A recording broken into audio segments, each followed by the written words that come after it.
In this video, we are going to learn some phrasal verbs. Actually, here are 10 phrasal verbs. धीरे धीरे एक एक करके हम देखेंगे, एग्जाम्पल के साथ उसे रिलेट करते चलेंगे। और ये जितने भी वन डे कॉम्पिटिटिव एग्जामिनेशंस होते हैं उसमें बहुत ही इंपॉर्टेंट होने वाला ये, क्योंकि ये सब कई बार एसएससी सीजीएल में या अन्य कई एग्जामों में पूछे जाते हैं। ये तो पहला है account for, to explain the reason for, मतलब उत्तरदायी। इसका मतलब होता है, जो अकाउंट फॉर है इसका मतलब होता है जवाब मांगना। एग्जाम्पल है कि asking government to account for its work is a trend now. PM Narendra Modi बोल रहे हैं कि सरकार से उसके काम के लिए जवाब मांगना अब एक चलन हो गया है, ट्रेंड बन गया है। क्या काम किया, क्या काम नहीं किया, अब ये ट्रेंड सा बन गया है। अब ये अकाउंट फॉर हो गया है सबके लिए कि भाई अब आप जवाब दीजिए। दूसरा एग्जांपल है कि the heavy traffic on the road accounts for the delay. सड़क पर जो भारी यातायात था देरी का कारण बना।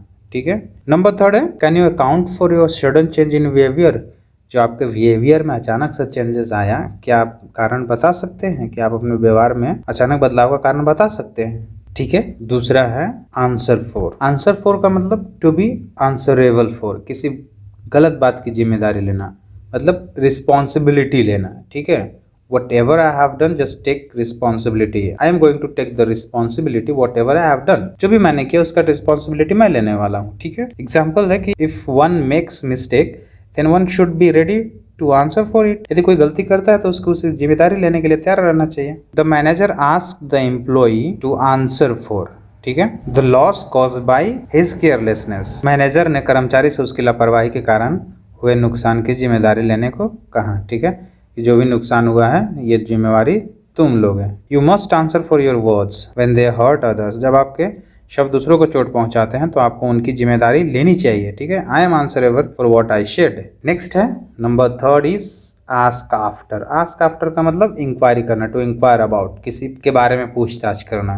कि जैसे मैं किसी चीज़ के बारे में पूछना है तो just want to ask something, right. जैसे बोल सकते हैं कि I want to ask after the delay in the process, जैसे यहाँ पे लिखा हुआ है। एग्जाम्पल है कि Rohit had to contact branch office to ask after the delay in the process. दूसरा एग्जाम्पल है she called the hospital to ask after her father's health. उसने अपने पिता के हेल्थ के बारे में पूछताछ करने के लिए अस्पताल में फोन किया। ये बोल रही कि I want to ask after my father's health. ये ऐसे भी बोल सकती थी कि I want to inquire my father's health. Inquire के जगह आस्क आफ्टर है। तीसरा एग्जाम्पल है he went to his friend's house to ask after his exam result. अपने मित्र के परीक्षा परिणाम के बारे में पूछताछ करने के लिए उसके घर गया। तो ये आस्क आफ्टर है।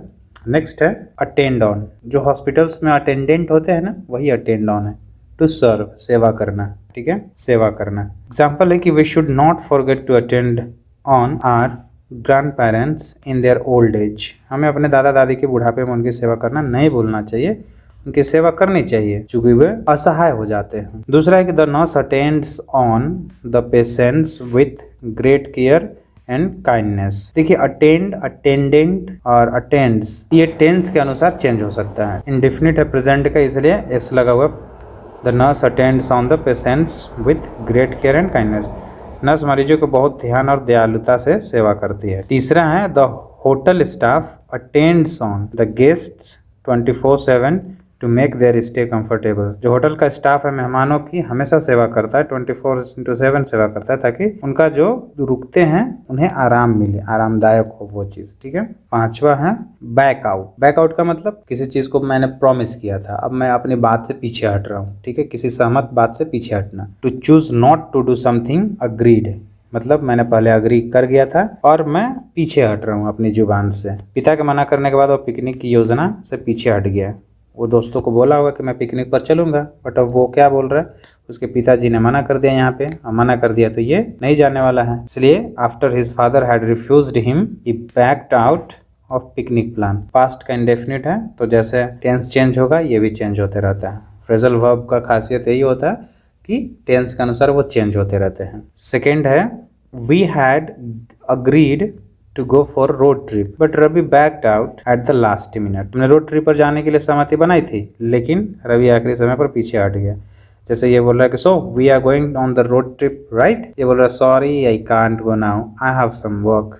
बहाना बना दिया, ये पीछे हट गया। ये तो बैक आउट का मतलब अपने बातों से पीछे हट जाना तीसरा है she backed out of the project after realising it was too difficult. उसको लगा कि यह बहुत ज़्यादा डिफिकल्ट है तो वो अपनी बात से पीछे हट गई, डिसीजन से पीछे हट गई। 6 है बैकअप। जो बैकअप होता है ना कि जब आप मोबाइल को रिस्टार्ट करते हैं, रीसेट करते हैं तो वहाँ पे बैकअप की जरूरत पड़ती है, वही सेम यहाँ पे बैकअप है। ठीक है, अब ये जो है टेंस के अनुसार बैक्सअप बैक्ड चेंज होते रहता है, जैसा टेंस है वैसा। टू सपोर्ट सहायता देना। ठीक है, बैकअप का मतलब सहायता देना होता है। I couldn't have solve this is without your backup. मैं आपकी सहायता के बिना मैं इस समस्या को हल नहीं कर पाता। दूसरा एग्जाम्पल है द मैनेजर अस्योर्ड, उसने आश्वासन दिया। किसको आश्वासन दिया? टीम को, that we would back up their decision in the meeting, कि वो अपने मीटिंग में निर्णय का समर्थन करेंगे।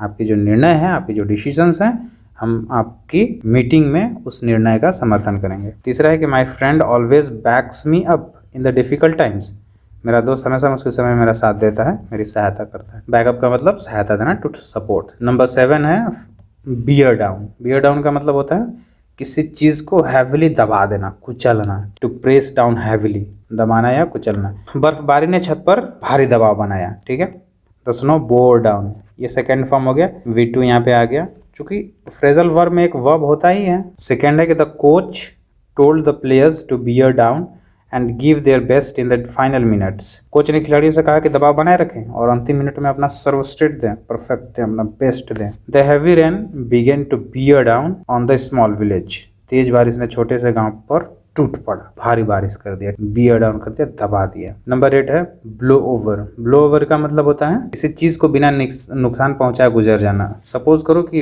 एक बाघ आया आपके पास, एक लॉयन आया आपके पास, और वो बिना कुछ के बस ऐसे डरा धमका कर निकल गया, तो वो ब्लो ओवर हो गया। ही ब्लीव ओवर, ब्लीव ओवर हो जाएगा। सेकंड फॉर्म जहां भी आएगा ब्लीव हो जाएगा, वो टेंस के अकॉर्डिंग ये चेंज होगा। माई हेडेक फाइनली ब्लीव ओवर, मेरा सिर दर्द बिना नुकसान पहुंचाए गुजर गया, फाइनली ब्लीव ओवर हुआ भाई। The argument ब्लीव over after a few minutes, कुछ ही मिनटों में झगड़ा बिना नुकसान के, झगड़ा था, आर्ग्यूमेंट था, वो बिना नुकसान पहुंचाए खत्म हो गया। The storm blew over by evening and the weather became clear, ये घना बादल बारिश था, कुछ नुकसान नहीं पहुंचाया, उसके बाद मौसम साफ हो गया। सेकेंड लास्ट है ये bound for, going to a destination, किसी स्थान जाता हुआ, कि वो बाउंड है, बंधा हुआ है, कि वहीं पे हो जाएगा। एग्जाम्पल है कि the train is bound for Chennai, यह ट्रेन चेन्नई को जाती है। The bus is bound for Delhi from Jaipur, यह बस जयपुर से दिल्ली जा रही है, दिल्ली जाती है। The flight is bound for London, यह जो फ्लाइट है लंदन के लिए जा रही है। And here we have last one break down. Break down का मतलब होता है काम करना, बंद कर देना, खराब हो जाना। ये मशीनरी के लिए यूज होता है, पर्सन का इमोशन के लिए यूज नहीं हुआ है। Our car broke down on the way of Udaipur, car ने खराब होने के कारण काम करना बंद कर दिया। तो generator broke down during the power cut, जब बिजली गया तो जनरेटर भी ब्रोक डाउन हो गया, मतलब खराब हो गया।